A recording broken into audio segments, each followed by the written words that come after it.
Podcast. I'm Spencer Scott Holmes. I'm Ryan Dunnigan, and today we have two very special guests. All the way from Arnold Radio News, we got Ryan Gillian and Branden Krum. Yes, it's fantastic to be here. It's fantastic. We have been talking about this crossover for many moons of podcasting, I definitely will say. And you know what? This all kind of came around perfectly. I was like, hey, we want to do kind of we've been doing these retrospect podcasts. We talk about movies. We want to do an Arnold one. Well, if we're going to do an Arnold one, we got to get the Arnold Radio News guys on. Like, that's the best way to do a crossover. Yes. Wouldn't feel right without you guys. And then to top it off, this is like a super special edition one, too, because this is our 250th episode. Damn. And our 4-year anniversary. Wow. That's awesome. That's fantastic. And the anniversary, I feel awkward saying that when Laura's not around, but happy I know, it's just like, you know, man anniversaries are a podcast. Man-anniversary. Anniversary. Exactly, yeah. And then the cool thing, too, is because we're going to be talking about True Lies.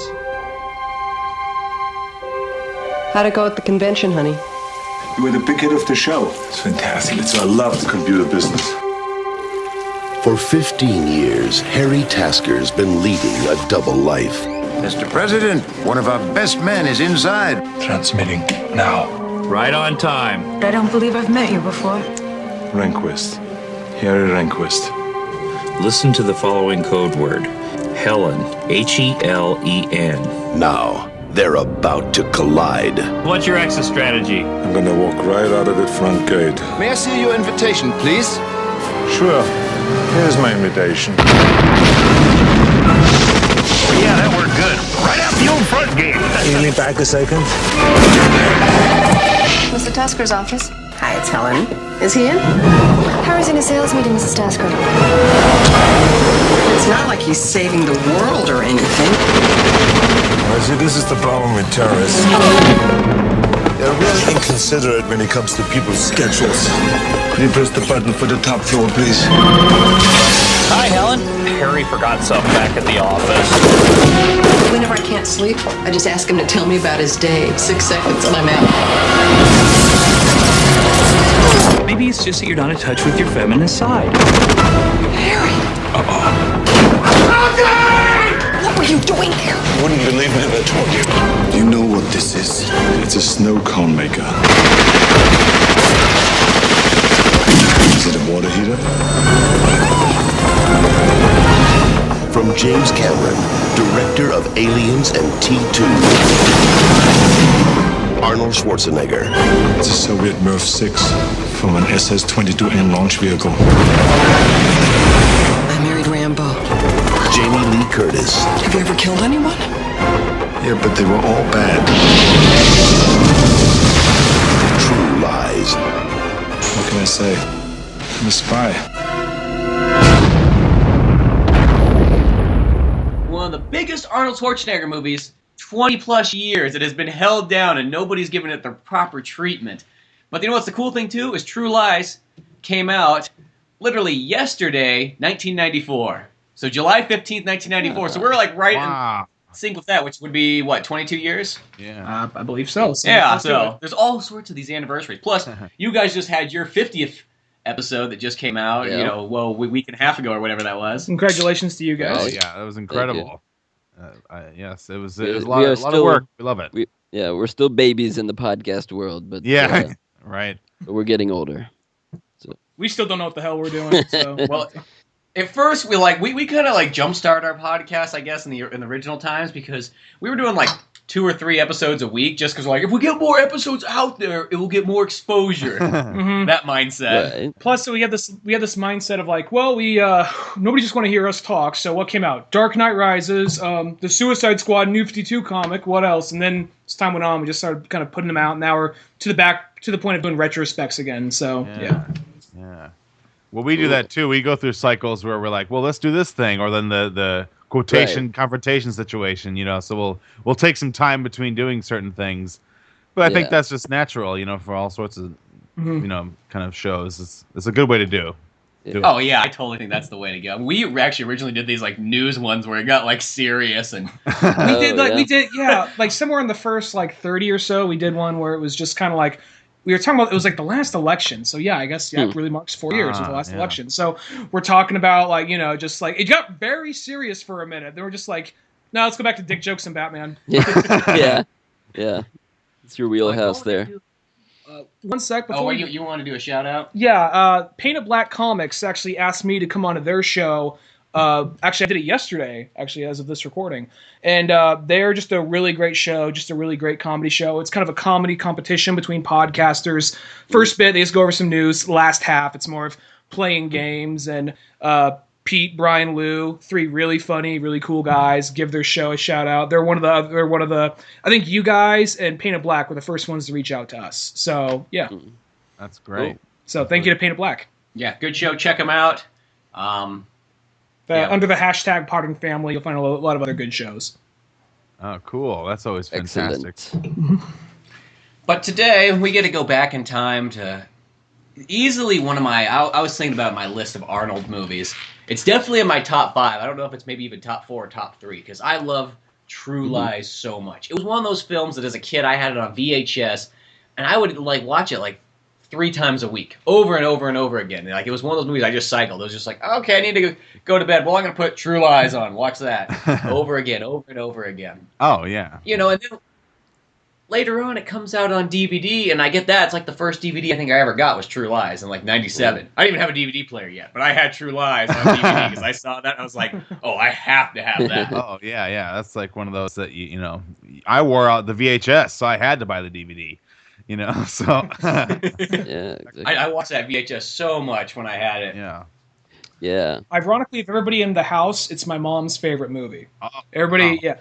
I forgot to mention, just giving everyone else a heads up, not trying to like break the fourth wall too much here. I'm home visiting my folks, so we're literally doing this in the grandma room. So we got like the nice little flower mural kind of on the wall. So at some point you might get the, Ryan, why is there a bunch of Arnold Schwarzenegger noise coming out of that room? So that might happen. So just visiting the folks for the weekend, just giving everyone a heads up for if that's you hear that. Oh, but beyond that though, yeah, it was of all people to show me that movie and really get me into it. It was my mom. Wow, that's crazy. Yeah, that's really cool. That just shows you how many people that film reached out to. You know, it wasn't just guys. You know. Yeah, it has mass appeal because I would say too it's one of the more liked movies that my wife likes to watch. If we want to watch an Arnold movie, she'll go for that. My parents and my in-laws like to watch it. So yeah, it's a crowd pleaser for sure. Oh yeah, it totally is. And it's one of those ones. That's kind of a cool genre of movies. Now, they can kind of go both ways, but that's sort of, it's almost like a romantic action movie. Right. I think of other movies in that vein being like Mr. and Mrs. Smith, and then another Brad Pitt one that I think is a really good version is like The Mexican, where you kind of can have like your action, but then you can almost have your romance movie too. It's almost meant, I always feel like they're kind of meant like a date movie. Right. You almost like, something for the man, something for the woman. You know, here we go all together. Yeah, it is a good blending of those things. It's got those rom-com elements in there. It's got the Arnold action. Plus, it's a spy movie. It's basically a modern, different take on a James Bond movie. So I feel like a lot of the times when they try to do like the action romantic comedy, it kind of falls flat on its face. But this is a movie where I think, because it fires on all cylinders, and it's not too much like the stereotypical romantic comedy. Right. It's more of like, what's so interesting with the movie is just the layout, of each act. First act is just everything you've come to expect from an Arnold movie. Second act, it's very much this like, wait, my wife's cheating on me? What the fuck? Right. And then it becomes it's the whole middle of the movie, and they kind of forget about the whole spy, thing until it becomes relevant again, which, brings everything together, of course, in the third. So. And then you got kind of a surprise fourth act when, I guess it still relates to the third act, when the daughter's kidnapped. So, yeah. Right. It's a classic fake out ending where you think everything's good and then, oh, no. Dana! And then, well, that's because there's some of those movies, too. It's like, that's why I call it sort of a fourth act, because it doesn't really feel like a third one. Right. Or that's a really long third one, because right when you get to about the end of when they're down south and then, like, they finally kind of escape sort of the terrorist hideout area, that almost feels like it kind of ends itself right there. The nuclear bomb goes off and everything like that. Right. Yeah. And then you sort of go, oh, but wait, there's more. Right. Yeah. Sort of like, I always think of Bad Boys 2 was kind of that same way, too, where the movie almost feels like it's ending, and then all of a sudden you get this complete extra half an hour, which it's also the same director, Mark Goldblatt. Same editor? Or same editor, I mean. Yeah, because he's Yeah. This This was, of course... Like, Mark Goldblatt's one of those guys, like, I think of him throughout my entire childhood, because you would see him on all the movies. I mean, he edited so many good things. He edited Commando, Rambo 2, Starship Troopers, Terminator 2. He edited Super Mario Brothers. Oh, shit. Wow, that's great. Yeah. Did Last Boy Scout. He did Detroit Rock City, Bad Boys 2, Armageddon, Pearl Harbor, Rise of the Planet of the Apes, Halloween 2, Chappie, so many things. And he directed the original Punisher movie. If I can say this real quick, this kind of seems off topic for a second, but going back to the Mario Brothers movie, you guys probably know this, but do you know who they reached out to play King Koopa at one point? They reached out to Arnold to play King Koopa. It's Hopper. Did they? Just guess that. Wow. Yeah, I assume that's why you would ask. But I mean, I like Dennis Hopper. I like him just being kind of like, I miss Easy Rider. I miss those days. Seeing that look on his face. No, I didn't know that. How I would have loved to see just Arnold go, monkey! Yeah. yeah, that would be interesting. I like that. Yeah, Arnold was up for like a lot of different of these roles that, of course, he didn't always get to do. Like Doc Savage was a big one that I think would have been cool. Oh, that would have been awesome. He was also, wasn't he up for, because when Cameron was going to do Spider-Man, wasn't he up for Doc Ock? Doc Ock? Wasn't he up for Doc Ock? Oh, yeah, he may have been. Yeah, because right around this time, Cameron wanted to make the Spider-Man movie, and he was going to have Michael Biehn play Spider-Man. Right. Michael Biehn? Yeah. Yeah, that's right. Yeah, and he's going to have him play Spider-Man, but he just decides, like, right now it's just not practical to make that kind of movie, so he ended up falling back into making True Lies, which totally works out. And you know what's the kind of sad thing? I was thinking about it.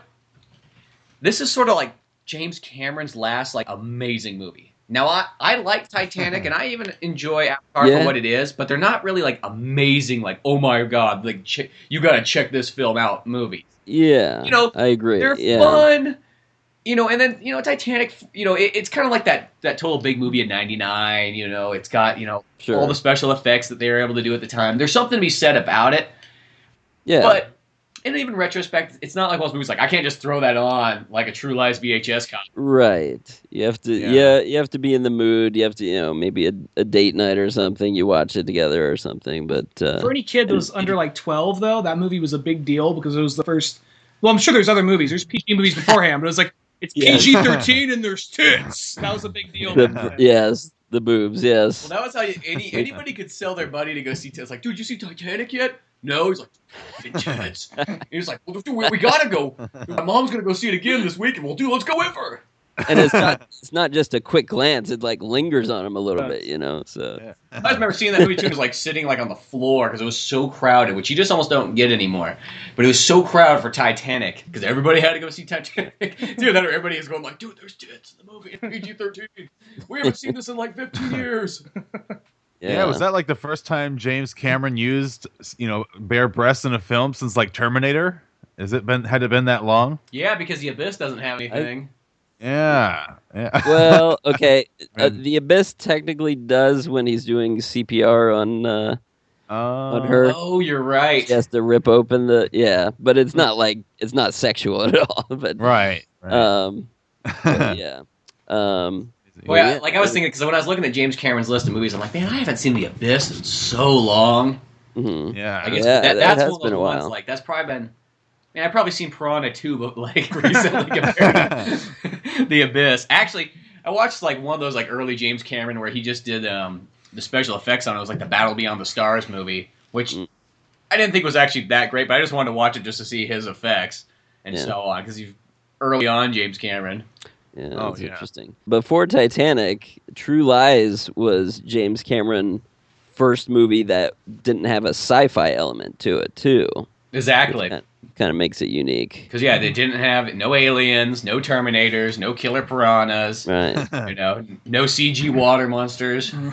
Yeah. Yeah, I'm trying to think. Yeah, nothing. Yeah, because everything else, even the movies he worked on for other people before that, they're all still sci-fi movies. Mm-hmm. So now, does Rambo count? Didn't he write Rambo? He co-wrote Rambo. Okay. 2, I guess. Yeah, Rambo 2. Right. So that, I mean, I guess that's, I don't know if that counts. Yeah, but he clearly likes sci-fi. That's exactly. His thing. Yeah. So this was kind of a different turn for him to make. It was probably a little risky at the time, maybe too. But and Arnold, remember, it was '94, and Arnold was coming off of Last Action Hero, which was considered one of his big disappointments, even though a lot of people like me loved it still. Oh, right. And I think I was at like the perfect age for that movie, because that was like right when Last Action Hero came out. My buddy got a copy of it on Laserdisc, and I think this is right where like I started with my like Arnold obsession. Yeah. And we watched that one, and it was like perfectly made for us at that time period. So I think when you're a kid watching Last Action Hero, it's just like, oh, dude, of course I want to be in the movie of Arnold Schwarzenegger. Exactly.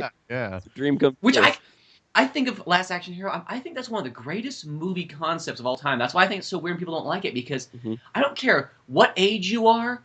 If you like movies or stories in general, who would not want to go in to either their favorite movies or their favorite video games or their favorite books even? Like, that kind of like idea of like having this magic ticket. Like, really think, is there a greater like concept in any movie that is better than the magic ticket? Right. I don't think so, yeah. No. It's something that the coolest thing ever. Yeah, and it can only be explored properly in a movie like that. So, yeah.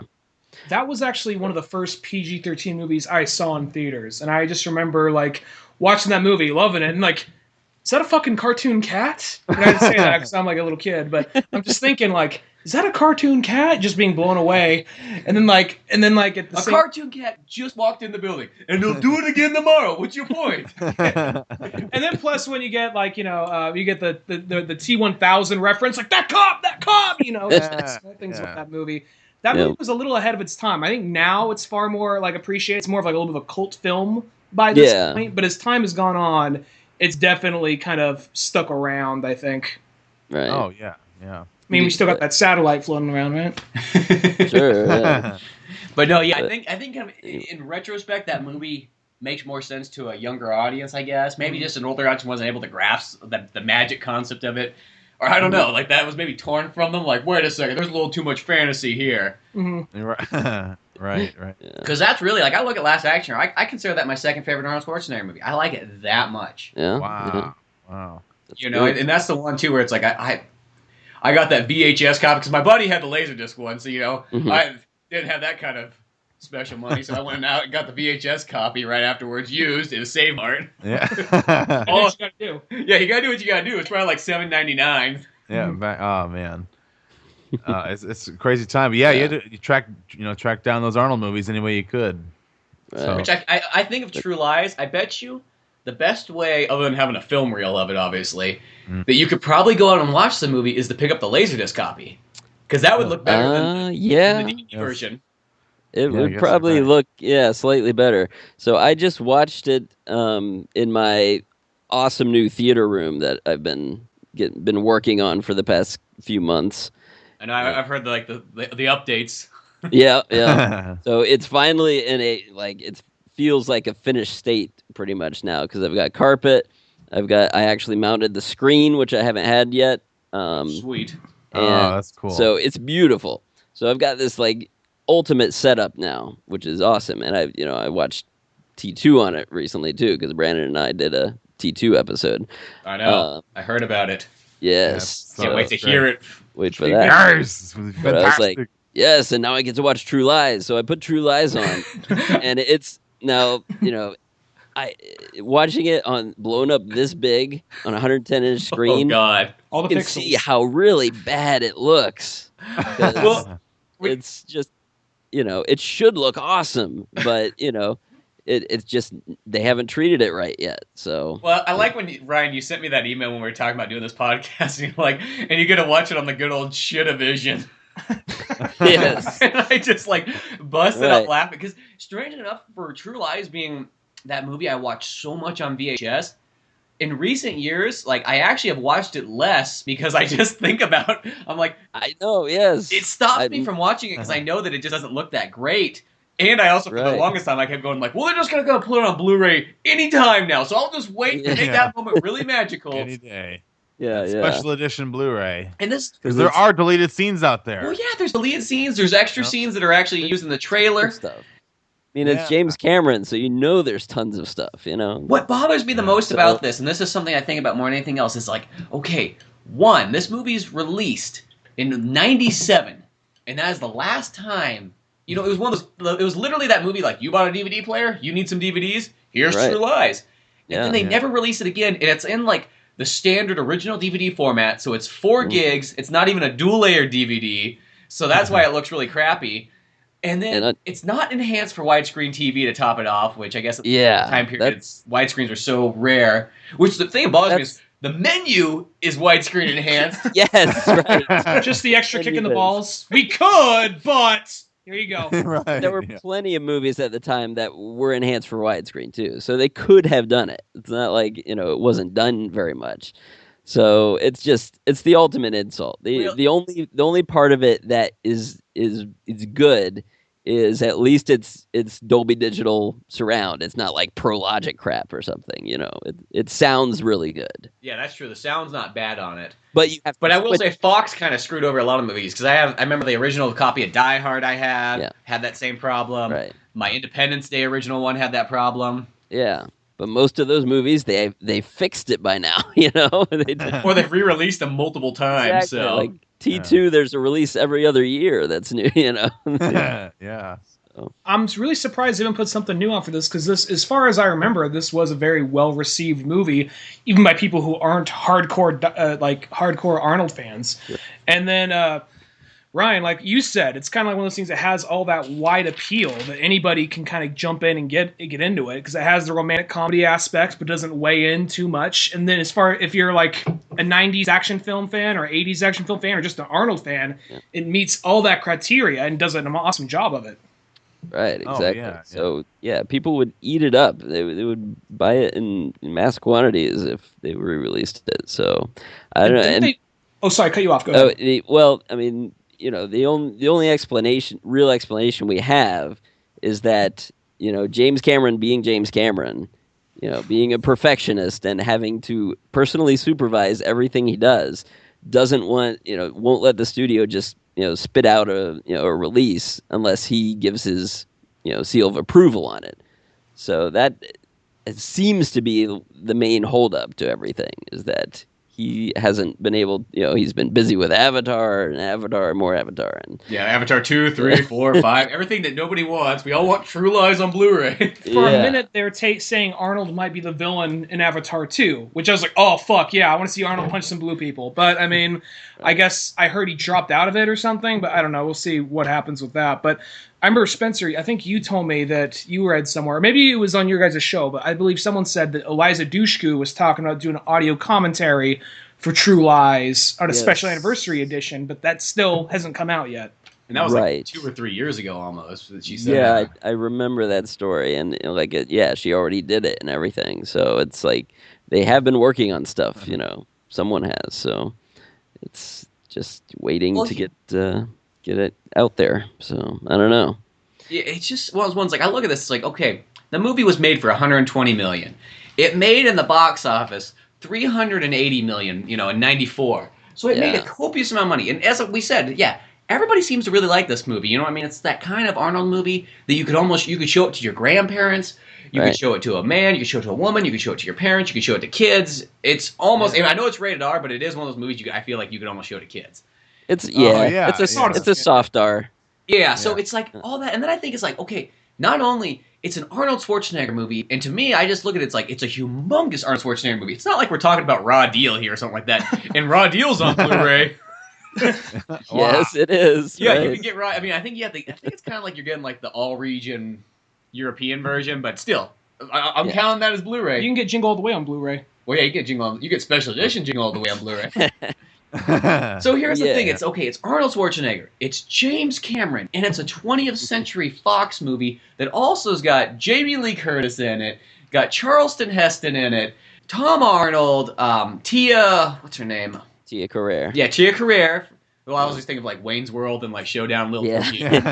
Right. I mean, and Elijah Dushku in one of her first roles too. It's like there's so much big stuff going on in this film. It was one of those last movies to really use a lot of kind of real special effects. They use models. They have a hanger or a Harrier hanging on a big hanger spinning around for that last scene. Yeah. There's only a little bit of CG in it. It's mostly just like dust and extra debris. And I think it's only really used at the Harrier scene. I don't know if it's even used anywhere else in the movie. Yeah. I know even rear projection comes in too. James Cameron loves rear projection. I don't know if you've noticed that. Oh yeah. But, or at least he used to. Now it's all CGI. But yeah, it's a little different now. But yeah. But by crazy. This movie's almost buried because of that, because of not being able to re-release it. I even checked. Like I was like, after a while, I was like, well, can I at least just get this on iTunes or Amazon? Like I don't care. Can I just get an HD copy of it? Right. I'll pay for that. I'm totally fine for having just some digital copy of True Lies. Nobody's got it. No. There's no way to really watch this movie in HD. I mean, every once in a while, I've seen it come on like HBO or something like that. Yeah. And you can sort of get it on there, but I think they still cut it that it's not in 240 aspect ratio. It's just kind of in 16 by 9. Yeah, cropped a little. But that's still kind of better than nothing. Yeah. But that's it. Unless you were able to run across, either a 35 millimeter print or they actually have 70 millimeter prints. There are 16 of them made. Nice. That would be good. But then you got to project it, so. Then you got to have a 70 millimeter projector. I wonder if there's that place in Los Angeles that's got the 70 millimeter projector. I wonder if they got a copy of True Lies there that you could force on the screen. You'd have to get an old guy like the kid in Last Action Hero that sneaks you in. Old Ben? Yeah, get the old Ben to show us the copy of True Lies on 70 millimeter. Oh man. Yep. Gotta have that magic ticket though. Come in the magic ticket when Jamie Lee Curtis is doing her striptease, like, get the fuck out! Moment, too bad. She's like, I've been saving this moment for the ticket my whole life. Out now, and yeah. No. Turn around. Do some more. Just that voice. There's something about it's as creepy as it is. There's just something about like, do it slowly. Do it slowly. Yeah.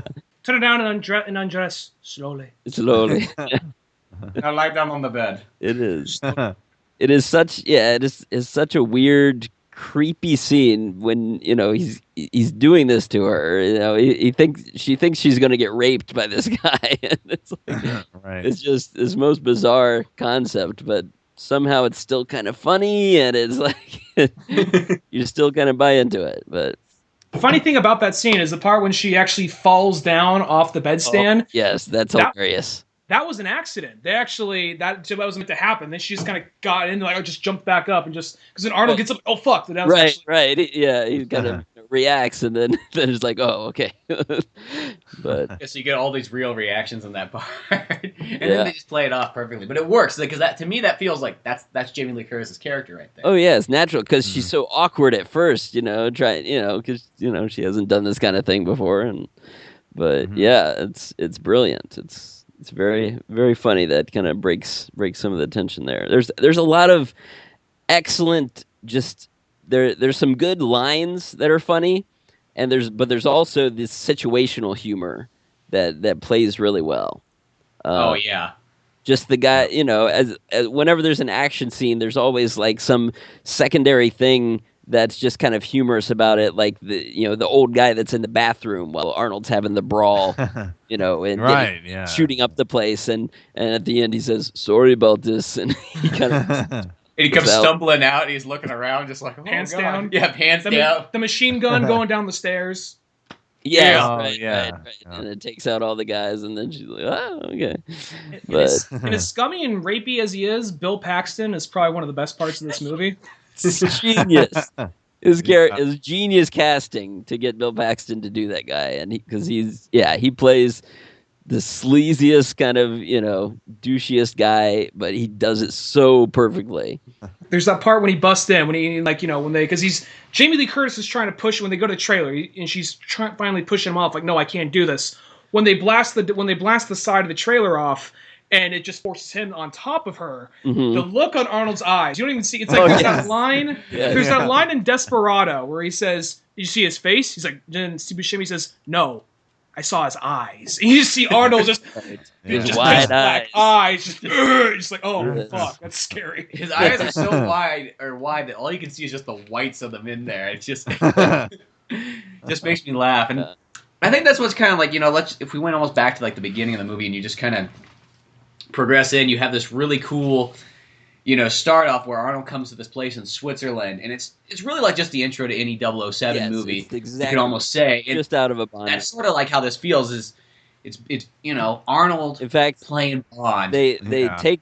I mean, it's a direct homage to Bond. The way he comes up out of the water with the suit on, and he has a tux underneath, because that Sean Connery does that in Goldfinger. Is it Goldfinger or is it Thunderball that he does that in? Pretty sure it's Goldfinger. Okay. Yeah, and then he takes that off, and he gets all ready and goes inside. And I like how he kind of, the way he enters, too, is he just enters kind of like a douche as he walks up to that guy who's probably painstakingly worked for 3 days getting all that food ready. Needs more garlic. Right. More garlic. Yes. Well, it's the old thing about if you just act like you belong in a place and you can order people around, then people will buy that you're supposed to be there, Yeah, they're not going to question it. Like, well, everybody else is a dick, so. Yeah. He's like, why'd you throw that whole display away? The Austrian guy told me to throw it away. What Austrian guy? Yeah. But everybody's always looking for a bathroom, too, So. Oh, yeah. Take a major leak. Yes. In perfect Arabic. Yeah. Yeah. They specify that. Yeah, he's just very smooth and suave, and you buy that he's a good spy, and then of course he has the meeting with Tia Carrere there, and she's one of those just like Tango. Fantastic actresses too. Like, yeah. I think of 2 movies that I watched right around the same time was Wayne's World and this one, and that's where I always think of her from. And then you'd catch other things she's in, like I always think that she's in Showdown in Little Tokyo with Dolph Lundgren and Brandon Lee. Which, have you guys ever seen that movie? No, I haven't. It's a great action movie. It's totally fun, but Brandon Lee's acting is like so terrible in it, which is so weird because you're like 3 years later he's in The Crow and he's amazing. But you watch this movie, his acting's so bad. I remember somebody I talked to once, he told me if that movie's like, Brandon Lee's acting so bad, Dolph Lundgren should have got an Academy Award for acting. But no, it's worth checking out. It's just one of those almost kind of, maybe even though it sounds like it's almost like a rip-off of Big Trouble in Little China, it's more they just use that kind of title probably to sell it. But it's just one of those good action movies with Dolph Lundgren. Yeah. Right. It's going on the list. All right. But yeah, like in True Lies, he meets her there, and they do that tango. And I know that Arnold like really practiced that thing for like 6 months or something because he wanted to be as good as Al Pacino in Scent of a Woman. Yeah, that's the thing about Arnold. He always practices over and over. Like in Conan. Yeah, he did swordplay over and over to get it perfect for the screen. So that he is dedicated to the craft. Oh yeah, just reps, and I think it's just that bodybuilder mentality of like just the constant practice will get you good no matter what. Yeah, carries over for everything in there too. It's just kind of like with riding the horse. I mean, he's like, well, all that training in Conan that really always helped me out with riding horses and other things. Yeah, exactly. Yes. The name of the tango, by the way, is Por una cabeza. Fun fact. I used to give, when I was in college, I was in Phi Mu Alphas, which is the music fraternity. Mm-hmm. So we would have, part of the, when new pledges would come in, you would have to give them trivia questions or something. So I would always, come up with something like that, like, what's the name of the song that's in True Lies? So they'd have to go look it up. So. Which, speaking of other songs too, I will say like that main theme of True Lies too, that always puts a smile on my face. Yes, it's so good. For a second, it sounds like it's going to go Terminator, but then it just kind of steers off to do its own thing. Oh yeah, There's little Terminator elements in it because, of course, it's Brad Fiedel who also did the Terminator movies. So it has that electronic quality to it. but it's much different still. It has its own thing, and it's really unique. I mean, you can't think of another score that sounds, exactly like that. No, it's totally its own thing. And what I like about 90s scores too is they have, like, a lot of movies have like real powerful, uplifting feels to them, and you can hum the songs. You feel the songs. Something that I always kind of feel is sort of missing in music nowadays, because there's very few movies I can think of that actually have themes that you kind of go, okay, I know what that is. Mostly they almost come across as sort of background music. Even composers who made great stuff in the 80s and 90s, their stuff lines in the 2000s and also the 210s. Yeah. It gets to a point where it's kind of like you can't really point out exactly what the heck's going on. Yeah. Mm-hmm. My favorite example of this is the Batman theme. I would say, like, even Batman v Superman or even the Nolan universe did not have as an iconic theme as the 89 Batman theme was, by Danny Elfman. So that's my example. That's a perfect one too, because that Batman theme, and I don't know why they don't just like reuse it again, because like it's so good, everybody loves it. Right. Even if you didn't even care for the 89 movie, you like the theme. The theme is great. And I don't know if it's just something about nowadays people are kind of anti like having themes, or they might seem corny. I don't know what. Sometimes people get in that kind of mood where they're like, well, that's kind of what they did in the olden days. We can't have themes anymore. It's like, why not? I recognize the only theme I can really think that comes to mind. Well, I watched the Nolan Batman movie so much, so I recognize the. I mean, there are themes in there. But... Oh yeah, I recognize the Hans Zimmer theme because I watched those movies so much, and I still like. I'm not gonna lie, even though I like the Nolan movies more, I like the '89 theme the most, like Spencer said.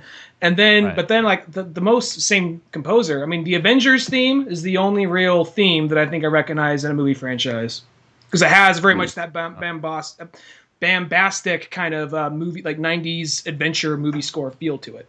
Mm-hmm.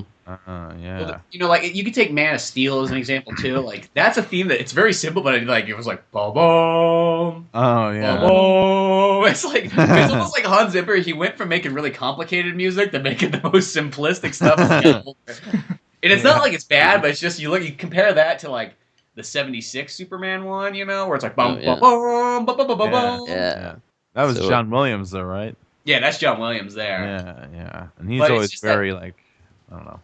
Yeah, just triumphant. And that's that's it. And in the 90s, like with True Lies and everything, because that's like right at that period before we all kind of got dark, which as much as I love The Matrix is always like the movie that's almost to blame for like a lot of like darkness and seriousness and taking the tone out of a lot of things. Underworld. Right. Yeah, Underworld, Resident Evil, all those movies that kind of try to copy The Matrix for, good 10 years almost. Yeah, that's crazy.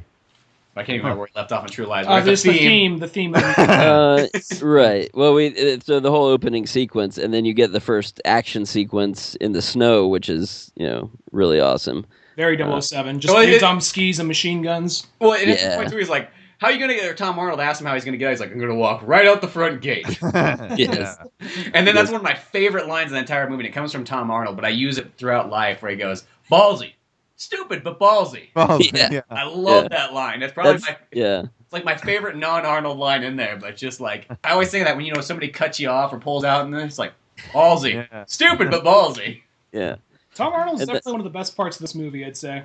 Yes, he was perfectly cast as Arnold's partner, and he brings that comedic element, he acts pretty well. I mean, he definitely acts like Tom Arnold. I mean, he's not really, stretching too much, but it's the perfect sarcastic, goofy partner, and he says those lines, and it's just hilarious. Yeah. Fun fact: the line when he says, "What kind of sick bitch takes the ice trays with her when she leaves?" That's actually the ice cube trays out of the freezer. Yeah. That's that he was actually married to Roseanne Barr, and when they were getting divorced, she did that. So that was him just calling her out on that. Oh yes, of course. Great. Well, that's even like 20th Century Fox actually didn't want Tom Arnold to be in it because they're like, well, he's kind of stirring up too much stuff there with that divorce. And then Tom Arnold and James Cameron got together. He's like, no, Tom Arnold's going to be in it, or we're not shooting this picture. Nice. Wow, that's great. And he even going there thinking he was going to get the role. He says, I just wanted to meet James Cameron. I didn't think he was going to actually hire me. And he's like, oh, I'm hired? Oh, shit, cool. All right. Right. That's cool. And it's probably his best known role in movies anyway. Well, especially when you watch like The Kid and I, that really gives you, it's like, oh boy, he really is trying to hold on to that true life. He's milking it. Yeah. He's always the one, in interviews, like every year. Yeah, True Lies 2, it's gonna happen. It's gonna happen. I've talked to James Cameron. So he was the one always pushing that. I know, because he always wanted, and that's what makes kind of The Kid and I sort of a neat movie, since we don't have True Lies 2 yet. I'm still hoping for it. The Kid and I kind of serves as a good, like, in-between, like, okay, here, like Tom Arnold's really trying to go for the True Lies 2 thing, and then he kind of ends up making his own kind of True Lies movie in the process. Right, yeah. Yeah, oh yeah. And you still get Arnold and, Jamie Lee Curtis. Right, yeah, right. So it's like... Some good cameos. Yeah, exactly. Which it's kind of a bummer, though, that, that they were planning on doing True Lies 2 in 2002, and... just like other Arnold Schwarzenegger movies that kind of got affected by it, even though you make it out that's kind of bad, but it's like when 9/11 happened, it screwed over the movie industry really bad. Like, among families. Because I always just think of, like, in Collateral Damage 1, I remember I was like, oh, dude, I cannot wait for this movie to come out. And then it got delayed because of 9/11, so we had to wait another 6 months or so. Right. Yeah, I remember that. And then the other thing that kind of sucks is I remember I read this in Arnold's autobiography, but they have...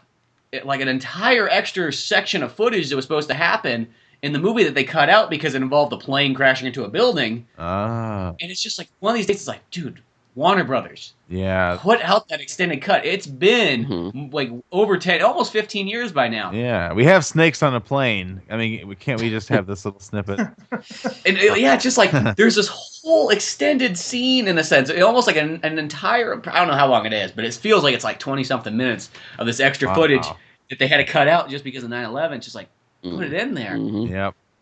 But just like that, True Lies 2, James Cameron had the script ready and everything, and then after that kind of happened, he just said, well, terrorism isn't funny anymore, which, when I hear that line, I'm like, was it always funny? Like, yeah, right. Like, okay. You make it blowing up small stuff. Right.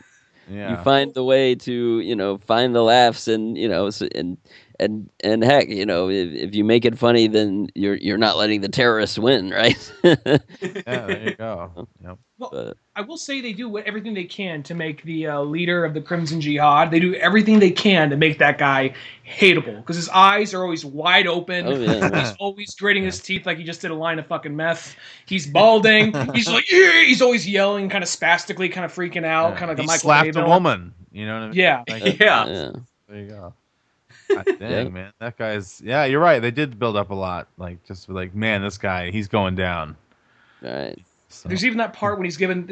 I like how they even gave that guy just a brief funny moment when he's given his evil bad guy speech. We will rain down on your country. And the battery dies, the guy's shaking. He's sweating. Yeah. It's like you don't even need to put it subtitles. Like, it's a brilliant... battery died. He's just like... Yeah. He says, Bata Aziz. I got one of those. Get it. Yes. I was doing my bad guy speech. Whenever I'm losing power on something like that, I always say, Bata Aziz. Also, because there's also that other famous line in there, too, where he's like, and you dare to call us terrorists! Oh, yeah. Like one of those, like, ultimate villain, like, propaganda lines. Yeah.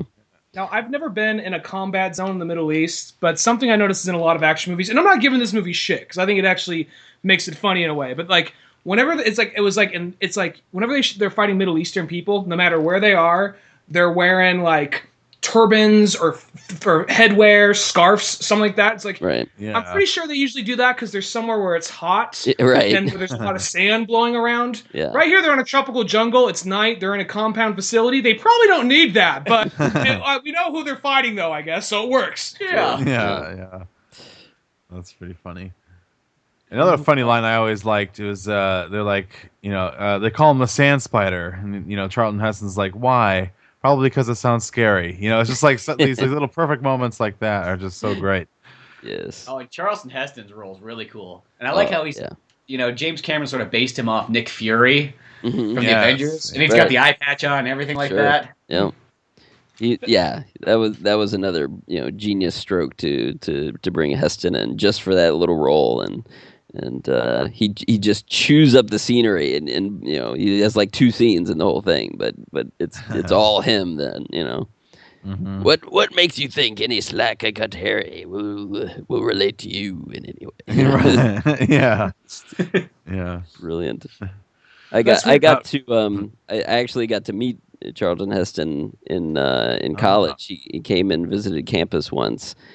I can say actually I was on screen with Heston because we were recording a promo for something like we were doing a film festival or something, and so I played the kind of goofy dweeby guy or whatever, and then Chuck Heston basically tells me to shut up, and then he's going to do it his way, and go and talk about it. So that's badass. Cool. Yeah, that's great. It's pretty cool. That's a real cool moment to have. Yeah. Right. Yeah. Unfortunately, I never got a copy of this tape. You think it's floating around somewhere on YouTube? I don't know. Charlton Heston, just type in Charlton Heston, Film Fest Northwestern something. Yeah, I forget what group it was, but yeah, who knows? Maybe. Huh. It's pretty cool. Yeah. Do some searching for it, but yeah, that was great because and the funny part was too is it was extra meta because we came up with a script for when he should break in with his line or cutting me off or whatever, and he completely ignored what we put in the script and just did what he wanted to do anyway. So get out of my way, we're doing this my way. You damn dirty ape. So far, this is not blowing my skirt up here, gentlemen. That's good stuff. Well, it's funny you mentioned the Nick Fury things. I was watching God, this motherfucker looks so much like Nick Fury right now. Mm-hmm. Oh yeah. Just even the delivery, the way he's acting, and then they just find out, he was based off Nick Fury. Yeah. So yeah, it's like oh, go figure. And I know it's just because James Cameron. I'm surprised that by this point he hasn't done, because he wanted to do a comic book movie for so long. At a time period when would have been a good time to jump on and do anything he wanted. And now that if James Cameron just walked in, kicked down the door at Marvel or DC and said, "Hey, give me a comic book movie," who is not going to give James Cameron one? You know what I mean? Oh, yeah. They need to give Fantastic Four to James Cameron. Oh, that would be the perfect one for him to go and save. I could see that. Fantastic Four would be the perfect movie. Just kind of go I guess kind of a little bit of a whimsical kind of aliens type vibe. Not too dark, but I mean that kind of maybe Abyss is a better example or something like that, or I think that'd be the perfect one for him to take over. Mm-hmm. Yeah. And just all you gotta do is you just don't gotta it take place in the Baxter Building or a military base for 2 hours. We can actually go places, Yeah. Yeah. Oh yeah, totally. Yeah, finally get the movie rolling and say quit remaking the same movie over and over again. Oh fuck, Arnold, Dr. Doom. Whoa. Oh yeah. I know. You guys said on your show, Slade, Deathstroke, which I think that's pretty good casting right there. But I honestly think he'd be perfect for Dr. Doom. That could be good. Well, the thing about Slade that'd make him nice is the fact that he'd be able the perfect age for it right now. Yeah, he would be. I think. I mean, I don't really. I'll be honest. I know more about Slade than I do Dr. Doom. I think he'd be perfect for either one of those actually. But I think just something about Doom just seems more like an Arnold type figure. Slade seems like it, but at the same time, I think just the voice. But oh yeah, Arnold. But something about Doom just comes across as very Arnoldish. You know what I mean? Yeah, that too. But I always think of Slade because his original name's Slade the Terminator. There's that too. That makes sense. Or not Slade, Deathstroke Slade the Terminator, like his first name. Deathstroke the Terminator. Yeah, Deathstroke. You know what's another scene on True Lies, though, that I just love? And it's something that I don't actually see scenes like this very often. But the part where, Arnold goes to visit Bill Paxton at the used car lot. Yeah. And they're driving in the Corvette. And Bill Paxton's talking to his like, man, you should have seen the tits on her. Look like a 10-year-old boy. He's just going through this. And I just love how it's got that zoom in on Arnold. He's so pissed sitting there. Yes. And then all of a sudden, it's like he just punches him in the face. And he's just sitting there right. dead. It's the back fist. And then it cuts back to reality. Yeah.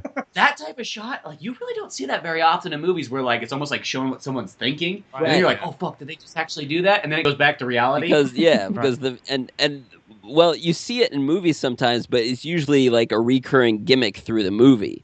This is just the only time that happens in the whole thing. Yeah. So it's extra unexpected. You're just like, oh man, he's gonna kill, and then he goes whack, and you're like, shit. And then for that, That's true because there is movies where like they do it over and over, but this one makes it special when it's just out of the blue. And I think I don't know, it'd be cool to see more of that out of the blue ones like that. It's one of those kind of tricks in a movie that's not used very often that I feel somebody needs to pull and try it again with that. Yeah, because it's so cool. I love that part. It is because it's exactly what you want to do to him, and you want to see Arnold do to him, and you're like, oh yes, and you're either like, oh shit, or you're like, yeah, go Arnold, and you're like, oh, he didn't really do it. Yeah. Well, that's when you got a really good, like, I know he's not really a villain, but I'll just say that use this word. He's kind of a good. That's when you got a good villain. Right. When you don't like the guy, but you're glad to see him on the screen.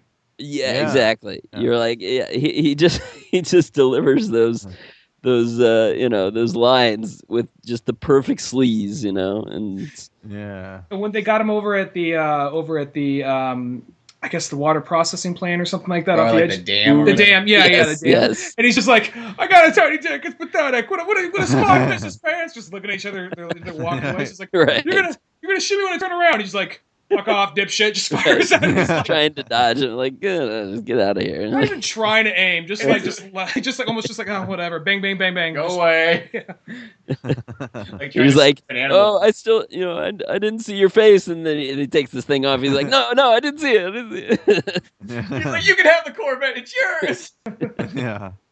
Oh yeah. Now Bill Paxton he steals that like middle act too. Just like, and I think that's what makes the level of depth in this film is I think what makes it so good. Because I mean, not only do you got this romantic movie, you got a full on action movie. You got almost like a buddy cop movie. Even though I know Tom Arnold's not really like firing too many guns, but that's kind of how it plays off, almost like a Lethal Weapon-ish. Yeah. With him there, you got the spy aspect going on, and then the comedy, and then even just kind of just mystery stuff going too. There's so much working for it. There's and it's all kept in balance, and the pace never, you never feel like it's dragging or anything. It just goes from one thing to the next, and it surprises you. So it's not your normal predictable movie for most of it. So there's one thing with this movie that I always kind of wondered. I'm not sure if I'm looking too deep into it or if it's just me just looking for something or what. But there's the part where we see Eliza Dushku pick from Arnold's pocket, take some money, and run out the door. She's literally being a douche-coo. Yeah, literally. But anyway, and then when like shit's really going down, there's the key to the bomb, and she takes that and runs away. It's kind of foreshadowing. Okay, cool. Now, think of that. I'm thinking, okay, she's noble and she's trying to do what's right. Then part of me's thinking, is it that or she's the kleptomaniac? I don't know. That sense just getting like, it's not looking. She just can't help herself. I gotta steal it. Yeah, like, I just need this. It just works out. Yeah. That's what the sequel will be about. She's the thief, and Arnold has to stop her. Oh, he has to bring her in. Right. Yes. Yeah, he has to bring in his own daughter. That'd be a good way. Yeah, I could see that. She has to use like training she got from like the Buffy the Vampire Slayer and Jane Silent Bob. Yeah. And the movie I was thinking her from, this sounds like such a weird one, but is Wrong Turn. Oh, Bring It On. Oh, Bring It On, but to me, Wrong Turn because it sounds so weird. Wrong Turn always just felt like where me and Dunnigan lived. It sounds so strange because when people go, I'm like, no, yeah. When I watch Wrong Turn, I'm like, oh, that seems like people down the street. Hey, Jarvis. Hello. He always does that. Don't worry. There's a section that's called Jupiter, and it is literally, you gotta drive like 40 minutes out on a dirt road with like nothing but like maybe like a house or a trailer every once in a while, and all of a sudden you get out this area called Jupiter in the middle of nowhere in the woods, and there's a handful of houses out there, and there's some real nice ones, but somebody has a house out there, and there's like 50 used cars in the front parking lot of it, and all I think was like, Wrong Turn. Just like that place where they got all the cars sitting. Yeah. Is that the house that says trespassers will be composted? No, that was a different place, but still, same neck of the woods. That's a tape. That's a weird tangent of Elijah Dushku, but that's the movie I think, other than True Lies, I think for there. But she is kind of like, she's good. I will say, like, there's not really like a whole lot of redeemable qualities for her in this movie, because she is kind of like, at first she's stealing from her dad. Right, she's just the jerk teenage, rebelling kind of thing. And she doesn't She throws away the gift. Yeah, when I was a kid, that bothered me so much. Like I was I used to always go like, your dad got this gift for you, and you just that would bother me. And like I don't know what it is. Like maybe because I I had like very good parents, so to see that, it's just like, why aren't you respectable? I had the kind of good parents that are like, here, kid, have a True Lies VHS. Don't be her. Don't be her. We knew you want this for your birthday. Yeah. Yeah, but the cool, part of the themes of the movie is that it's called True Lies, and almost every character is lying or being deceptive in various ways in the movie. So Arnold's obviously keeping a whole secret identity that he has to lie to his wife about. Elijah Dusko is stealing and doing things like that, and his wife has to lie to him about the seeing this guy, and Bill Paxton, of course. Arnold steals the page. Yeah, even Tom right, Arnold, he's not lying as much as anybody, Tom but Arnold, that, and then he also has the thing where when Arnold blackmails them, when he goes he's like, that time you were getting that blowjob when you made the ice not work. He's like, you knew about that? Okay, let's go find him. Yeah. He'll be faster to go down this Yeah. Take a left on Franklin or whatever. Yeah. And that's what I just love about Tom Arnold. He changes on a dime right there. It's just like, oh, okay, well, we're gonna do it. Let's do it all the way. It's also a lot of the small lines, like, I remember the first time I was shot out of a cannonball. Yeah. Right. All that little stuff in there. At the beginning there. But no, that movie, one more thing about that movie is, the mass appeal of it, I think there's something about, this movie and other movies at the time where it could be rated R, but you still feel like you could show it to a kid. I don't know what it is. It's like, okay, you got the striptease where she doesn't get naked. She was originally, but they backed out on that.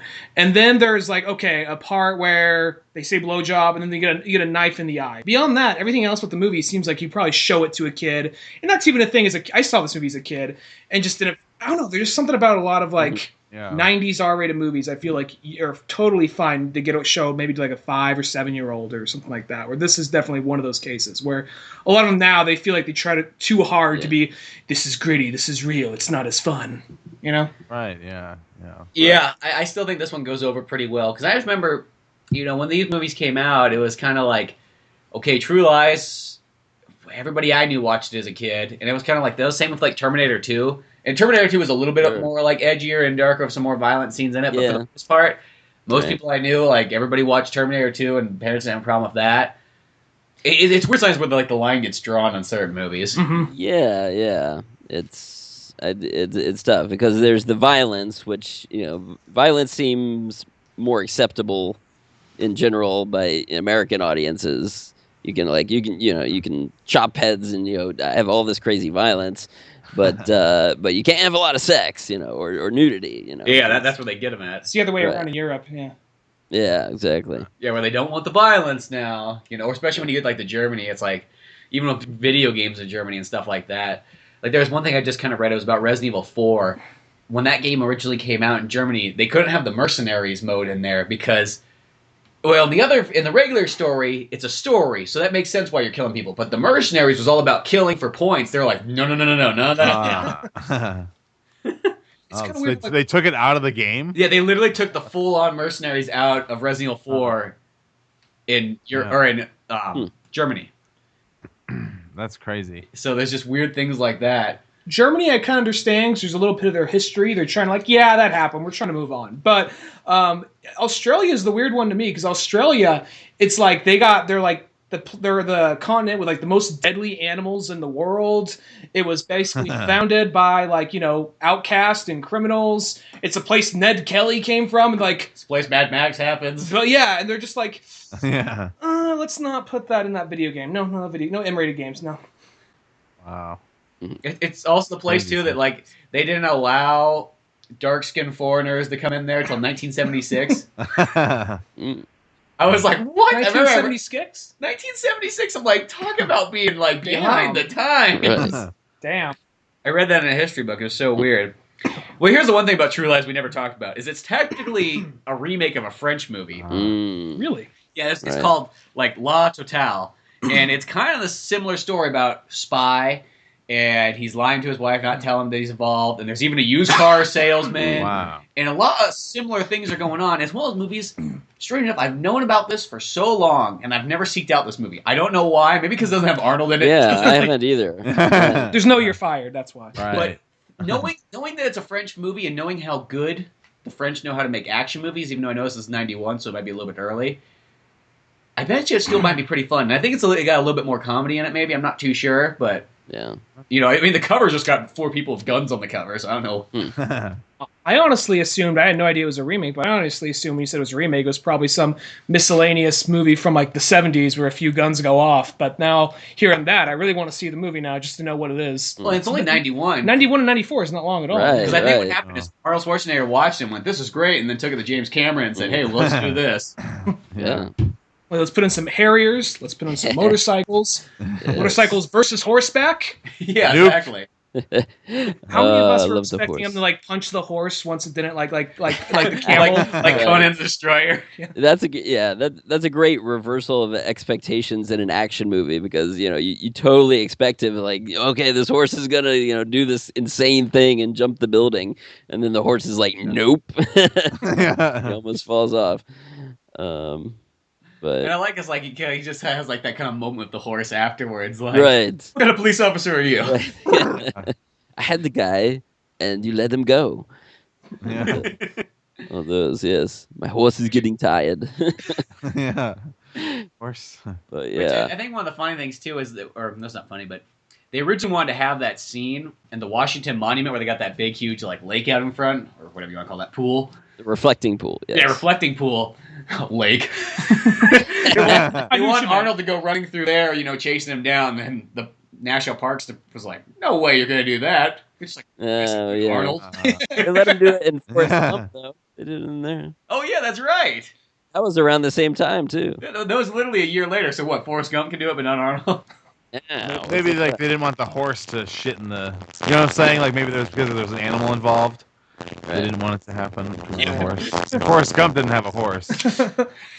At least they understood. It's not like they just assumed, like, we don't want that special ed guy. Well, he's an actor. Yeah, we'll put special ed to the script. It'd be a liability. We don't know.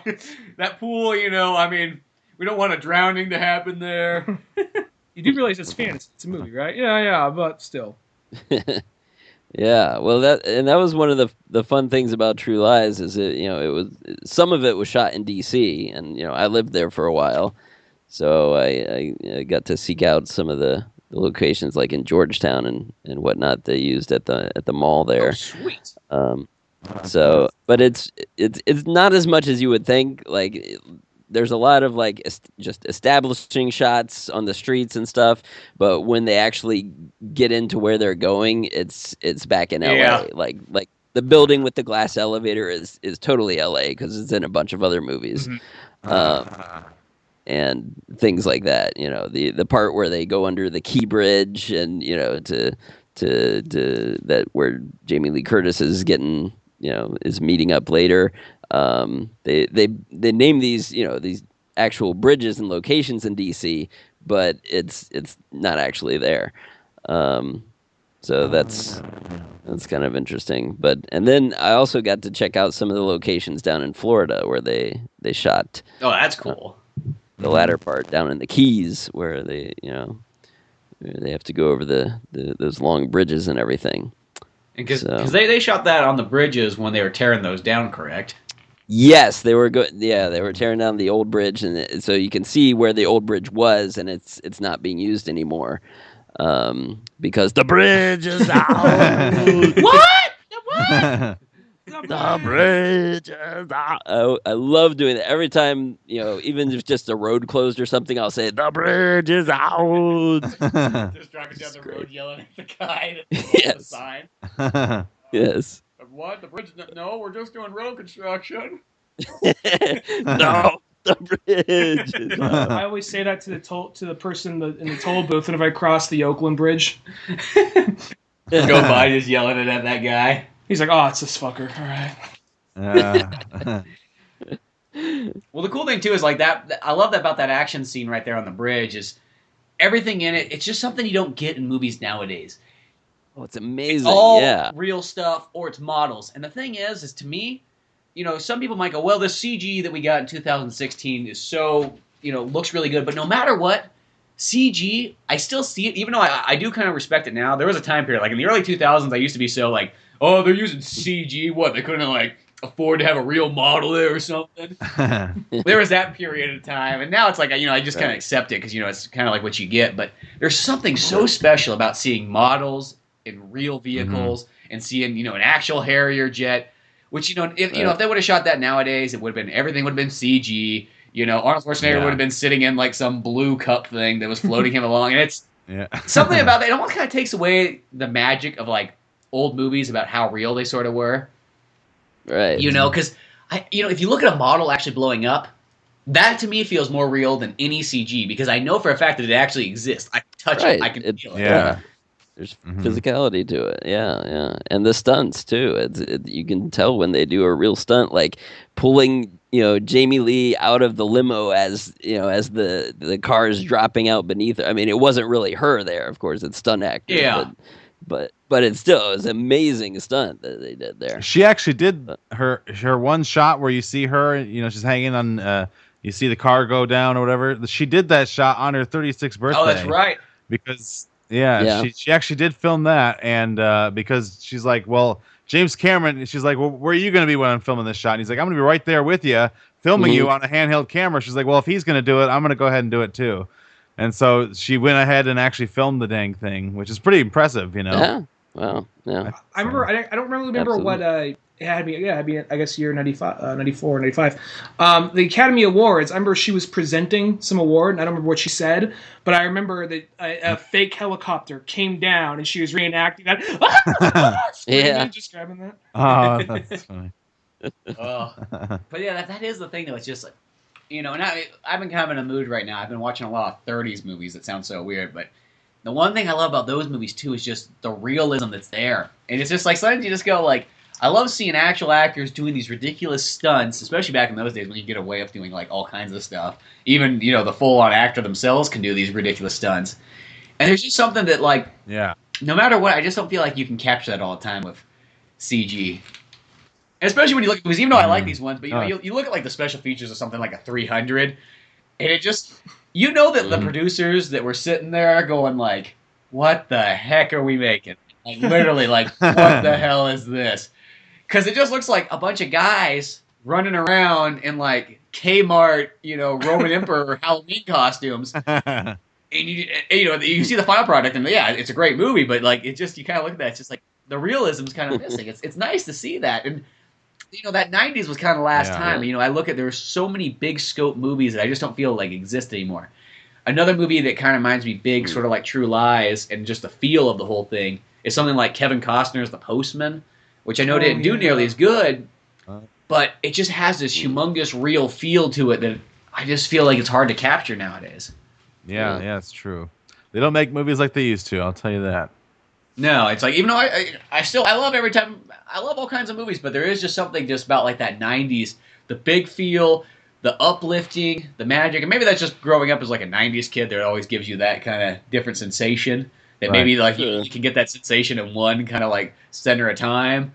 Oh, maybe, yeah. But I don't know, I still feel that same way with 80s movies, and I feel that same way with even 30s movies and so on, but... Yeah. Ironically, the last movie to actually give me that real, and it kind of comes back to what you're saying about no CG, last movie to give me that, oh my god, wow vibe, to make me feel kind of like a kid again, was Mad Max Fury Road. Mm-hmm. This movie that barely used CG. Oh, yeah. And I think that's once true. You kind of have sort of a real movie, I mean, it's as real as a movie can get, you know what I mean? Yeah. I guess it's not like it's, something where it's a documentary, but there's something just real special about that, and that's what I think I just love about sort of older movies that that's why I think will solidify so many older films is that realism and just the different kind of techniques. Models I think will always be cool. Even guys in costumes, I think there will always be appeal to like something like a Godzilla movie, the older ones, just because there's something cool about that realism. Oh yeah, that's something I liked about like the recent Jurassic World movie or. Where they did use some real life props for at least some of it, Yeah. Like dinosaurs dying and whatnot. Yeah, when the dinosaur died, it's like they're like, we gotta have a real dinosaur here so they can feel it and everything like that. Right, yeah. And that actually helps sell a scene, so I think they should go back to using real props, more often. Yeah, I think so too. There's just something cool about that. It's like it changes, and that's why because I think in Jurassic Park or Jurassic World, mostly everything else is CG. Yeah. They have those kind of creepy behind the scenes features where you see. Did you watch the special features of Jurassic World? I've seen a few of them. I have the Blu Ray on 3D Blu Ray. It's pretty cool. But no, what happens in it exactly? Well, they show like all the dinosaur like human actors in like their green screen suits, and then you get like the guys all dressed up like raptors if they're all. Well, they're not dressed up. Oh yeah. They got like raptor helmets on, and they're walking around like raptors, and that's creepy in one way. But the one I think is even weirder is when they go to the petting zoo and they show like the little triceratops that the kids are riding on, and then it cuts to like what it looks like before CG, and it's just some guy on his hands and knees. Yeah, I saw that. Like walking along. 10 years of acting school for this shit. Yeah, exactly. Oh man.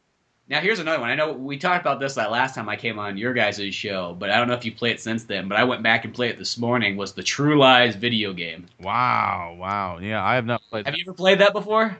Yes. Like on Genesis or something like that. What's? Yeah, it's on Genesis and Super Nintendo. Yeah. I probably still own it somewhere. I have not played it since who knows when, early 2000s maybe. You know what I mean? Back when those things were out of the box. Oh yeah. Nowadays it's all, you know. I don't think I knew it existed back then because I definitely would have bought it at the time, but yeah, Well, that game, like, I probably got it, being a kid, you probably got everything like 3 years after it came out, but that felt like it was new to you. Yeah. But I think that's such a sweet game, and it's probably my favorite Arnold video game out of every single one.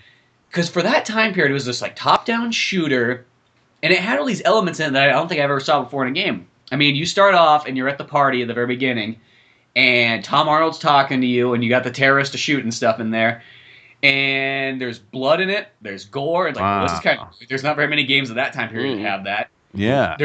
And then there's civilians in the game, too, that you can actually shoot yourself. And, if you shoot too many of them, you fail the mission. Yeah. But the other thing was this is what threw me off, is that, the terrorist guys can actually shoot the civilians, too. So sometimes there's, like, the second level where you're in the mall. Yeah. And next thing you know, like, the guys are chucking grenades at you. And all of a sudden, there's an old lady walking in the mall. And then she gets hit by a grenade and explodes. And you're just like, oh, my gosh, I've never seen that before. You see an old guy run out of the bathroom with his pants down, like, shuffling away? Well, they got a guy who's like, he's got like a newspaper and he's reading it. And once gunfire gets off, he jumps down and starts cowering and everything like this. So there's all these little elements that you almost take for granted nowadays because you see them in movies or video games all the time. But back then, all this stuff, you didn't see that often.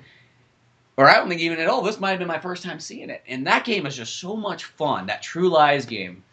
I will say probably about the first 2 or 3 levels, you kind of get the whole feel for it. And then from that point on, you just kind of get more levels, more action, and it starts getting harder and harder. Yeah. The weird thing is in the game, they add in a couple levels. Like, you go to China to stop it right halfway through. And then there's also another level that's somewhere else. I can't remember, but... Is there a level where you gotta beat up Bill Paxton? No, that's what they should have had. That should be the bonus round. Stop cheering me up. Yeah. Like you're riding in like the Corvette, you're just like punching him in the face. He says different things, yeah. Makes you want to sit up and beg for buttermilk. Oh, yeah, that's great. But that's one of those game references I always use whenever people would talk like, oh, movie games are never good. I'm like, dude, did you ever play True Lies? Yeah. I'm sure it was better than the Terminator 2 game. Which one? Well, I was defensive. Sorry, like I got a lot of love for the Terminator 2 games too. I just think I can never get past like the part where I'm guessing it's the more like you start out where you go into the bar and you try to get the clothes and then you go start driving around these streets and it's like where the hell am I going, and it's just I don't know. On the motorcycle part? Yeah, exactly, the motorcycle part. I don't know. It was a little more difficult. I think games were a lot more difficult back then too. So maybe if I played it nowadays it'd be easier. I'm not sure. Have you played it recently? Like I haven't played that one in a while. Yeah. I don't think I ever beat that game though. I remember going on the motorcycle, but then I'd get to like the next part. And the way that game was set up too, like I liked a lot of the things that were in it.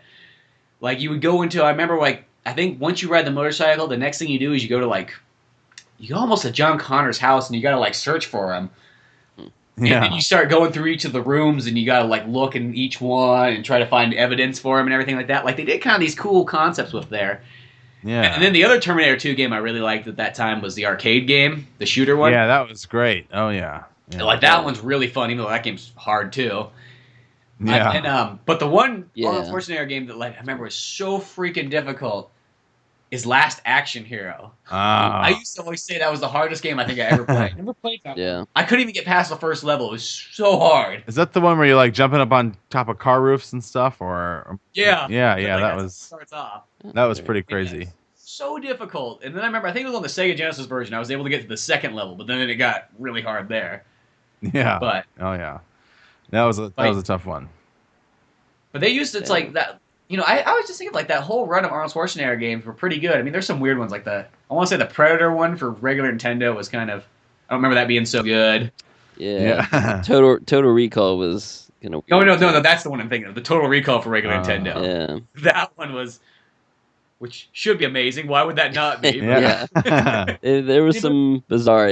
Sometimes anything by LJN was pretty out there and crappy, but. Well, that's who made the Last Action Hero game. No. But I want to say they made the Lethal Weapon game, and that was a pretty sweet one. Mm-hmm. Oh, that's cool. I never played that one. Anybody ever play the Terminator 3 one, the first-person shooter one? Oh, that was a fun one on PS2. That was a good one. That was a good one. You know what's actually the really good Terminator 3 one? It's called, I think it's just called Terminator. Maybe it's called Terminator 3 Redemption. Oh, was that? But it's a third-person shooter. Yeah. And you play as Arnold. Even though they got a guy, Arnold's not voicing it. They got somebody else. He does a decent job though. Mm-hmm. You know. Yeah. And that one, you kind of go along, and you'll be kind of walking ahead, and you get to shoot other Terminators and stuff. And they got cool mechanics like where you can like impale them and break them down. And over time, your body will start to like deteriorate the more you get damaged. That's pretty cool. And then they got like the car. You gotta drive the truck when you're like going to rescue John Connor and. It's a pretty cool one. I actually pretty impressed with that. I got it on GameCube. But yeah, they made some cool Terminator 3 ones, and that's what kind of bums me out is that when Terminator 5 came out, it's like, I wish there was more than just that little app game they had. Yeah. Right. And I know that movie tie-in games are kind of like pretty much few and far between nowadays. Yeah. Right. They don't want to release the script too soon. They don't want to release concept art too soon, so there's gonna be a leak. So rather than now they just stop it all together. It's time to rush in it. But I don't know. Just trust, put some faith in the company you're gonna have to make the game. You know. You know what'd be kind of cool to do is to go. I always think this all the time, is go back in time and take kind of classic movies and then make some modern games of it. And then they tried doing other things. I remember there's supposed to be a Dirty Harry game about 10 years ago. That would have been cool. This was like Grand Theft Auto with Dirty Harry. Yeah, and it's like I always think it'd be so cool to go back and make like a full-on Terminator 2 game or something like that along that line. Yeah, that would be but cool. just all the modern, like a PS4 Terminator 2 game. Mm-hmm. Yeah. Or Gears that'd be really cool. Gears of War style True Lies. Yeah, exactly. Oh. Like you could just add in all kinds of cool elements nowadays and make the game kind of interactive. When it comes down to the scenes that aren't totally action oriented, you can have cool stuff going on there. But and you always got to add something in there to kind of expand on the story. But I think that'd just be cool overall. I mean, they did The Godfather, didn't they? They made a Godfather game. Yeah, they made a Godfather 1 and 2, and I had a buddy that played through both of them, and he just loved the hell out of those games. He thought they were great. And they had cool like things in there too. Like they had this. You could go and you could extort businesses, which I never saw in any other game before. Where you go inside, you start breaking the guy's stuff until he kind of like caved in. Wow. You grab them up and you start shaking them down and everything like that. Yeah. So they had neat features, and I think there was a Scarface game that did pretty well. Whereas instead of Tony Montana dying at the end, it's like he just like wakes up like a bad hangover. And I hear they're making a yeah, it just comes out. That's great. But there hasn't been an Arnold game since the Terminator 3 ones. Because there was the Terminator Salvation game. Yeah. I guess that was the last close, you could say. Yeah. Yeah. And I think that was Terminator Gears of War style. But right. Well, and he hasn't been doing movies that lend themselves to games quite as much. Like The Last Stand game, or Sabotage, Plan. Right. I think The Last Stand would actually be a pretty cool game if it was just kind of like a game. Yeah, that one could like work. A defense game. Like, okay, this part of town is being taken over. You got to make it a little bigger than it was in the movie, but this part of town is being taken over. You got to go hold it down, and it's not just you and the cops. Part of it could be the driving, combat type, trying to slow down the guy or whatever. You know what they did make though, and I didn't have the internet when this kind of came out, and I kind of thought about this the other day. I'm like, I should look that up. There was an Expendables game. Now, it's a top-down shooter co-op one. Now, I don't know if you could play as Arnold in it, though. I think it was made during Expendables 2, though. So the chances of playing as Arnold could be higher than... Right. But yeah, it came out like on Xbox 360. But at the time, I remember I heard about it. I was like, How'd oh, that dude, get by me? next time I get internet, I'm going to download this. And then, lo and behold, I kind of forgot about it. And I thought about it the other day. I was like, oh, I should look that up. Right. Years later. Yeah, see if it, because I don't think I think it got decent reviews and stuff like that. I know from mostly I always say if you already like something, you're gonna even if the game play's okay, but if you like really like the source material, you'll probably like it more anyways. Oh. Yeah. That's true. I don't know. I think Broforce kind of like Broforce is kind of like the ultimate Expendables game. Did you guys play Broforce yet? I downloaded that pretty recently because I was like, it went on sale, and I was like, well, yeah, let me check it out. And yeah, it seems like I haven't done a lot yet, but it seems like quite a lot of fun. Well, that game, I had so much fun when that game came out, and I was like, because there you go, there's your Arnold game, because you get like 5 or 6 Arnold characters in there. You get Conan one, you get a Terminator one, you get a Commando one. I think you get a Duke. Don't you get Duke? Maybe not Duke, but wait, from Predator, Duke. I think that's Commando one because he's got the rocket launcher. Okay, yeah. But yeah, you get all that, and then you get Stallone characters, and then you got they go into just Neo. You got Neo. Then you got the Bride, Neo, and then you got Blade. Will Smith from like Men in Black, and they're also kind of like Mm-hmm. they're also being very like punny with it. So just like the Terminator, the Broinator, or then like Mr. Anderson, the Neo's like Mr. Broderson or something like that. Yeah. And I just thought that was so much fun just to have that cool kind of like 80s vibe. Then Rambro, Yeah. Yeah, Rambro, of course. But no, yeah, that one was really cool for that kind of reason right there. I was like, oh, this is cool. I'm going to play as all my favorite heroes and stuff. And I hope they make a sequel because when you're sitting there, after you kind of walk all the characters, you just go like, man, there could be so many more. You get RoboCop too. Yeah, Brotocop. Oh, yeah. But there's one part of the game, it's the most random part of the game. You're just playing this mission, and they got suicide bombers. And there's this part where you see this one suicide bomber, he sees you, he runs and he jumps, it freeze frames, zooms in on him, and then it suddenly shows these well-drawn pictures of his entire life story. Being like a little suicide bomber, he sees a little baby, it's like the suicide vest. He's playing catch with his parents, he's meeting a girl, he's getting married, you see his whole life, and then it cuts back to the game. He just drops down, explodes, nothing, and makes no difference in the game whatsoever. Nice. That's great. No, yeah, that one's just totally fun. And like I said, that's the closest thing we kind of get to that, other than pulling out all the old classics. I remember just like when I came over to your place today, I just walked in, you were just finishing up on the True Lies game, and you were like... Oh yeah, I finished the game. Yeah. And I just saw a little pixelated Eliza Dushku hanging from the tower, and like a little this pixelated jet catching her. Yeah, and then shoots a missile up, and then it just goes right back to the start of the game. There's not even credits or anything. It's weird. Oh, yeah. He endings like that. I really hope that James Cameron comes back and does, one, puts True Lies on Blu-ray. I'm I keep thinking, I gotta start a petition or something just to get this going because this is a serious issue of not having this movie on Blu-ray. It is. Or just a good copy. I don't even care. I mean, I'll take the iTunes version at the moment. Right. That's all we can get. It's just as frustrating as people say about Star Wars wanting the original unaltered trilogy on a good quality Blu-ray or something, but George Lucas won't do it. It's like I got those on DVD, like the original VHS copy or VHS copy. That's what I was thinking of them. Right. It was like an extra thing, but those aren't anamorphic or anything either, are they? No, they're all widescreen enhanced and everything like that. I think it's What it was. I think the prints just kind of are just like any regular prints. Like they didn't do anything special to them. They just kind of here you go. Right. It's not cleaned up or really remastered. They really don't look bad though. I mean, they're not on Blu-ray. They're on DVD. And the last time I went through the movies, I think I just watched the original cuts instead. Yeah. Just to kind of go I like when the lightsaber was kind of green in the beginning and just had this off greenish blue color. That's how I remember it. Right. Yeah. Oh yeah. Oh, but you know what? Speaking of Laserdisc and stuff like that, I was going through my collection. And I was like, oh, I forgot I had this. I knew I had Terminator 2, but I had this ginormous thick box of Terminator 2, which had 3 discs in it. Yes. I'm it's just oh, dude, this thing was the coolest thing back in the day. Yeah, I've got the Laserdisc box that had the metallic T2. That's the one. In red. Yep. Yeah, that's awesome. I totally spaced out I had it, because I had both copies. I had the regular Terminator 2 one, which was the blue cover. And then I was like, oh, I forgot I even had this, which that goes to show that my memory's getting to that point where I start forgetting I have things. Yeah.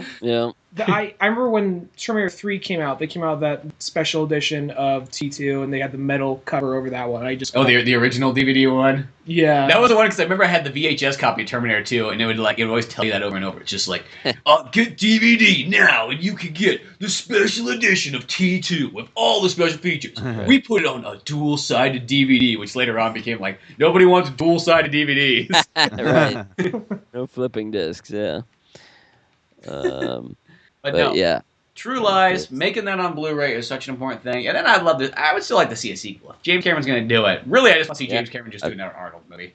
I know, yeah. They got to team up. I mean, they love working together, but it's just like, he's on this Avatar thing, and it's going to be years and years before he's done with those.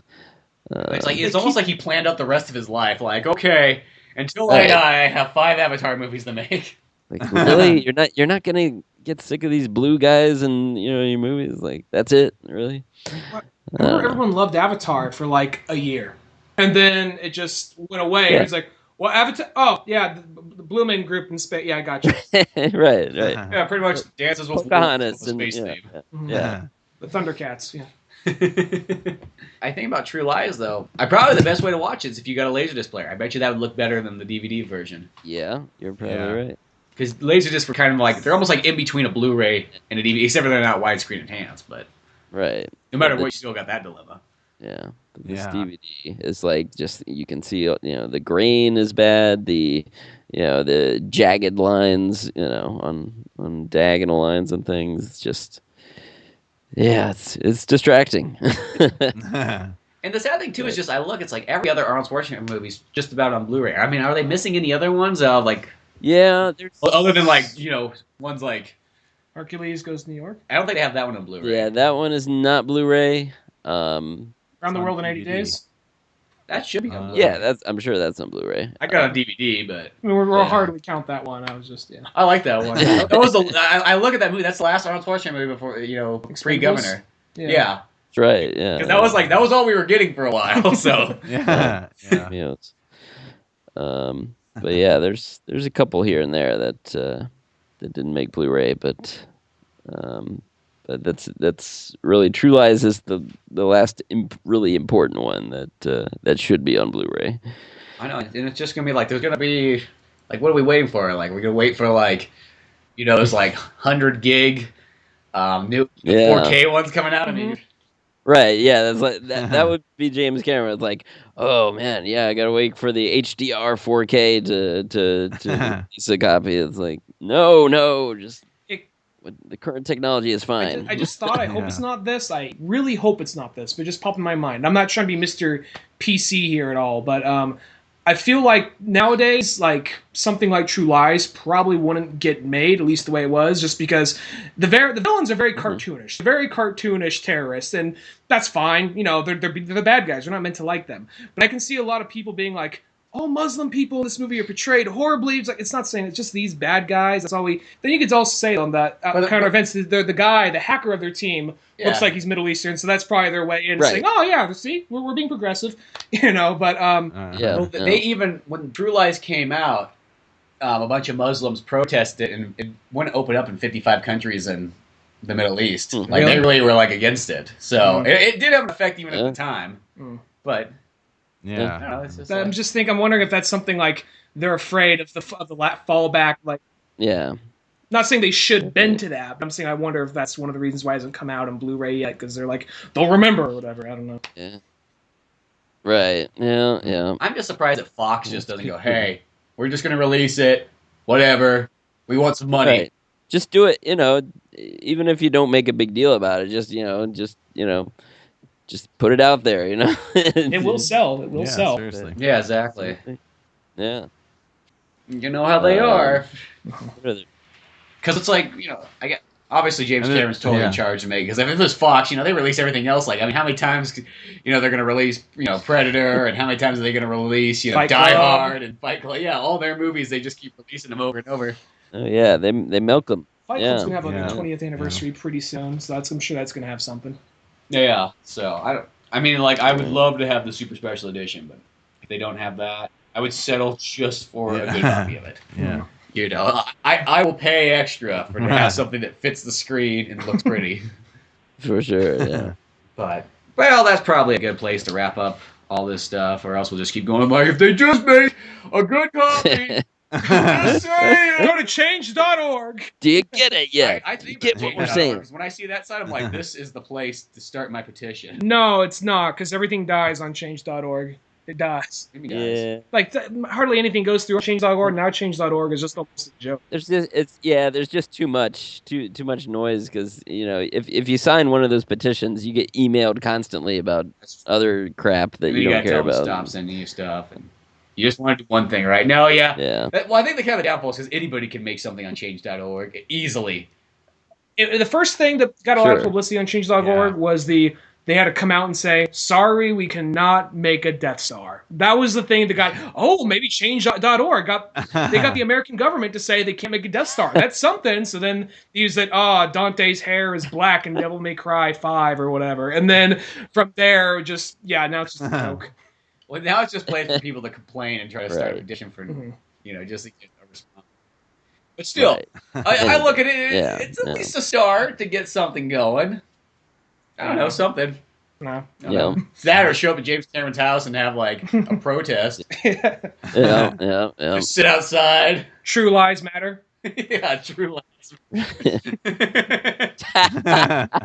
So hashtag true lies matter, and if you want, show up at James Cameron's house with signs like that.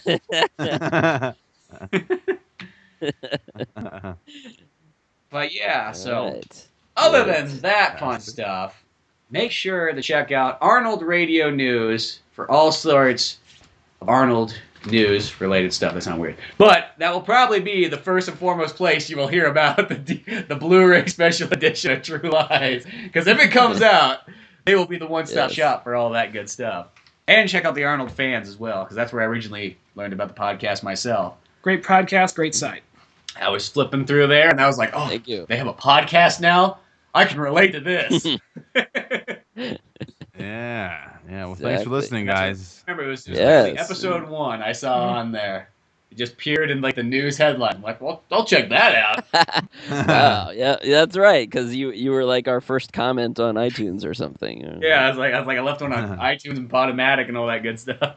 Yeah. Whenever he texted me like, dude, we got mentioned on Arnold's Fans Club. I'm like, we did? I know, this is the time for us. It was like, look, we got mentioned on somebody else's podcast. They know who we are.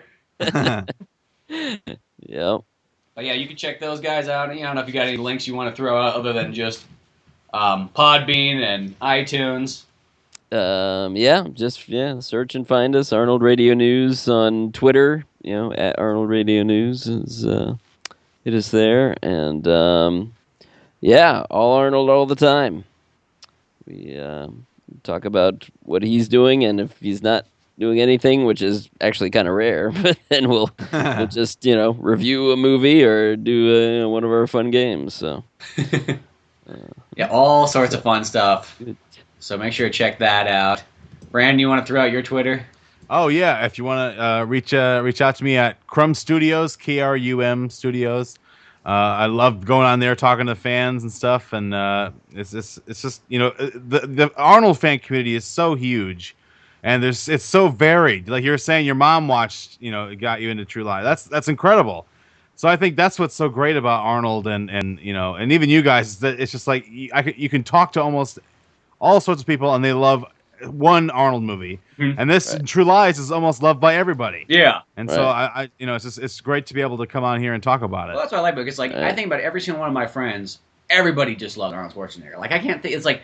Probably if they didn't like Arnold Schwarzenegger, I couldn't see why they'd be my friends. You know what I mean? Like, I really think about that. Like, the people that don't like Arnold Schwarzenegger, I know I'm not going to associate with them. Because that was like our interconnection as kids. It was just like, that was the person. I remember at that time period scouring A&E for a biography on Arnold. Because this is before he had like an autobiography. I mean, later I learned he had like that weird one that came out in 78 that was kind of like that short 200-page thing. But I remember I'm like, there's got to be one. This is, all pre-DVR and all that stuff. So you just had to literally wait. Who's on it? Tom Cruise again. Well, I didn't want to see this one, damn it. Where's Arnold? Well, I've said this on the show before, and I'm going to show I know we're closing down, but I'll make this quick. Arnold is what taught me what an actor is. Because what I mean by that is when I was a kid, there was just the magic box. This magic box told me stories. And then I was like, ooh, Terminator. Terminator's fun. And watching that movie. And then one day my aunt put on Kindergarten Cop. And I was just like, that's the Terminator. Like, no, this isn't the Terminator. Like, what do you mean? Like, that's the Terminator. I can tell. So I'm watching this movie. I'm like, when's he going to shoot somebody? He's like, oh, what's he doing hanging out with these kids, you know? And then then she says, no, what happens is people get this box, they film something, and that's an actor. He plays multiple people. I'm like, oh, so people make what comes out of the box. Oh, you know, I wasn't the brightest kid. So Arnold is that person who taught me, like, okay, so that's what an actor is. And then I saw, right after Kindergarten Cop, that's when my mom said, oh, you'll like this True Lies movie, and loved it. So That's great. That sounds cool. Right. But yeah, other than that though, also on our podcast, I finally converted over to the Podbean due to all that. You need that unlimited storage access, especially when you get the 250 episodes that you got to keep deleting. Right. Yeah. So for anybody out there, if you want to start progressing over the Podbean, I'm still uploading on Podomatic too, so there's that. No worries there. But eventually, it'll be nice to have everything kind of flowing over there and get that going. Then you can check out oldmanorange.com for more podcasts, cartoons, music, and more. Until then, I'm Spencer Scott Holmes. I'm Ryan Dunnigan. I'm the Gillian. And I'm Branden Krum. Thanks for coming on and celebrating our 250/4-year anniversary and talking all about True Lies, one of my all-time favorite movies. You fired. Later, folks. Thanks for listening to the Old Man Orange podcast. Check out our website at oldmanorange.com for even more podcasts, cartoons, videos, music, and more. Send us an email at oldmanorangepodcast@yahoo.com. Be sure to subscribe, share, rate, and review us on iTunes, Podomatic, or any of the other fine sites we might be located on. If you want to help out even more, click on the Amazon or GameStop links on our webpage before you make any purchases there. It won't cost you a penny, but it sends us a little something our way. Thanks again, and tune in next week for more Old Man Orange Podcast. You know that "you're fired" line? That was like the only line because Cameron hired like a couple of comedic writers or something like that, and then he didn't really like their stuff, so he tossed it all out. But that was one of the lines he kept. Was that one? Yeah. Oh yeah. It was a too good perfect. choice. Right. Yeah. Well, it's just one of the best scenes too, where it just puts a smile on your face watching that terrorist get shot off across the way and then blow up in the helicopter. Right. Let's get all the other terrorists with just this look like, ah! Like almost like Looney Tunes spit. Yeah, like they're all flying around, like. One of them just like holds up a sign, says "Help" as they're about to fall down. He pauses midway in the air, looks at you, blinks a couple times. Yep.